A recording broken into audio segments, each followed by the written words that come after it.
लोकशाहीर अण्णाभाऊ साठे एक असं नाव आहे की ज्याने आपल्या लेखणीनं अनेकांच्या रक्तामध्ये स्फुल्लिंग जागृत केलं।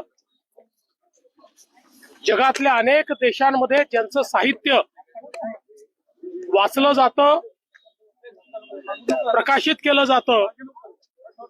संयुक्त महाराष्ट्राच्या चळवळीमध्ये ज्यांनी आपल्या गीतांनी या चळवळीला एका आगीचं स्वरूप करून दिलं आणि खऱ्या अर्थानं वंचितांचा आवाज हा समाजामध्ये पोचवण्याचं काम हे लोकशाहीर साहित्य सम्राट अण्णाभाऊ साठेंनी केलं।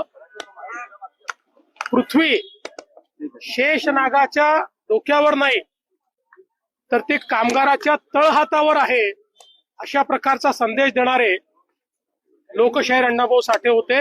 आणि म्हणून आज त्यांच्या जयंतीच्या निमित्ताने त्यांना अभिवादन करण्याकरता मी या ठिकाणी आलो आहे। आणि निश्चितपणे वंचितांच्या विकासाचा जो मार्ग त्यांनी दाखवलेला आहे त्यावर चालण्याचा प्रयत्न आम्ही करू, अशा प्रकारचा संकल्प देखील आज पुन्हा एकदा आम्ही करतो।